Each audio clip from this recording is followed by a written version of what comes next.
માનવ ગરિમા યોજના 2022 મિત્રો તેમના ઓનલાઈન ફોર્મ શરૂ થઈ ગયા છે. કઈ સાઇટ ઉપર ઓનલાઈન ફોર્મ ભરવું અને કયા કયા લોકો આ ઓનલાઈન ફોર્મ ભરી શકશે તેના વિશે આ વિડીયોમાં મિત્રો શીખીશું. નમસ્કાર મિત્રો, શિવસાગર ગાઈડ ચેનલમાં ફરી આપનું હાર્દિક સ્વાગત કરું છું. તો ચાલો મિત્રો, ઈ સમાજ કલ્યાણ દ્વારા અહીં ઓનલાઈન જે માનવ ગરિમાના ફોર્મ શરૂ થયા છે તે કઈ સાઇટ ઉપર ભરવું અને લાસ્ટ ડેટ કઈ છે તેના વિશે ઓનલાઈન જોઈએ. સ્ક્રીન પર આપ મિત્રો અહીં જુઓ છો માનવ ગરિમા યોજનાના જે નોટિફિકેશન્સ આવેલ છે ઈ સમાજ કલ્યાણ .gujarat.gov.in નામની વેબસાઇટ ઉપરથી આ નોટિફિકેશન્સ ડાઉનલોડ કરવામાં આવેલ છે. અહીં તેમના ઓનલાઈન ફોર્મની તારીખની વાત કરીએ તો તારીખ 16/6/2022 લઈ તારીખ 16/6/2022 લઈ 30/6/2022 સુધી આપ આ ઓનલાઈન ફોર્મ આ સાઇટ ઉપર ભરી શકો છો. હવે મિત્રો, અહીં સરકાર દ્વારા જે સૂચના આપવામાં આવેલ છે તે હું આપને વાંચી સંભળાવું છું. અહીં લખેલ છે, નાણાકીય વર્ષ 2021-22ની મંજૂર થયેલ અરજીઓની સંખ્યા લક્ષ્યાંક કરતાં ખૂબ જ વધારે હોવાથી નિર્ધારિત લક્ષ્યાંકની મર્યાદાને ધ્યાનમાં રાખી મંજૂર થયેલ અરજીઓનો કોમ્પ્યુટરાઇઝ ડ્રો કરવામાં આવેલ.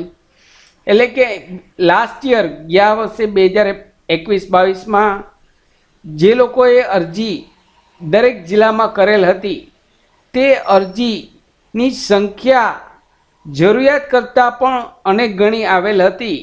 એટલે તેમનો કોમ્પ્યુટરાઇઝ ડ્રો કરવામાં આવેલ હતો અને તે કોમ્પ્યુટરાઇઝ ડ્રો દ્વારા અમુક સંખ્યામાં જે અરજીઓ પસંદ થયેલ ન હતી, એટલે કે જેમનો ડ્રોમાં નામ ના આવેલ હતો તેવી અરજીઓને અરજદારોને વિશાળ હિતને ધ્યાનમાં રાખી સરકારે આગામી 2022-23માં આ તમામ અરજીઓ જે મંજૂર થયેલ છે ગયા વર્ષે, ધ્યાનથી મિત્રો સાંભળજો, જે ગયા વર્ષે મંજૂર થયેલ છે તે તમામ અરજી કેરીડ ફોરવર્ડ આ વર્ષે કરવાનો નિર્ણય કરેલ છે.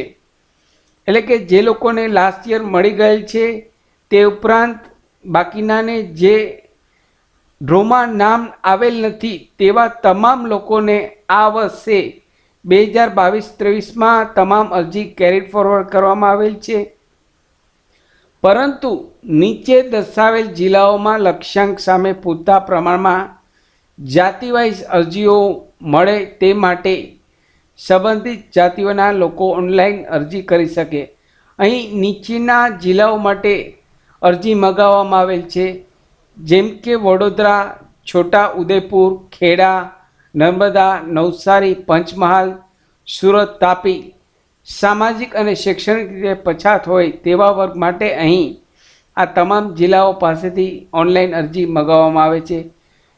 વિચરતી અને વિમુક્ત જાતિ માટે ભરૂચ, બોટાદ, દેવભૂમિ, દ્વારકા, ખેડા, પંચમહાલ, પાટણ, સાબરકાંઠા, સુરત તરફથી પણ ઓનલાઈન અરજી મંગાવવામાં આવેલ છે અને તે તમામ ડોક્યુમેન્ટ આ સાઇટ ઉપર ઓનલાઈન અપલોડ કરવાના છે. અરજદારની કુટુંબની વાર્ષિક આવક ગ્રામ્ય વિસ્તાર માટે 1,20,000 રહેશે અને શહેરી વિસ્તાર માટે 1,50,000થી વધારે હોવી ન જોઈએ.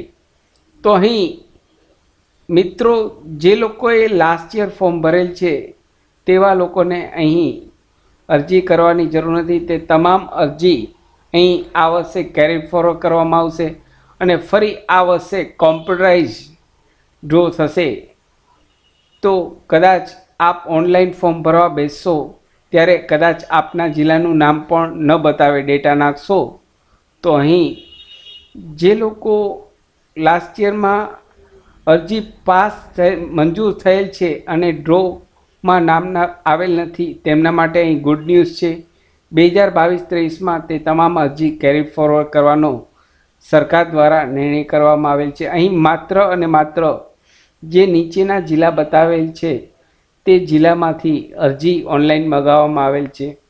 આશા રાખું છું ફ્રેન્ડ્સ આપને આ વિડીયો ગમ્યો હશે. આપને આ વિડીયો ગમ્યો હોય તો લાઈક કરશો, શેર કરશો અને નવા હો તો અમારી ચેનલને સબસ્ક્રાઈબ કરવાનું ભૂલશો નહીં. ફરી મળું છું નવા વિડીયોમાં નવા ટોપિક સાથે. ત્યાં સુધી મિત્રો જય હિન્દ, જય ભારત.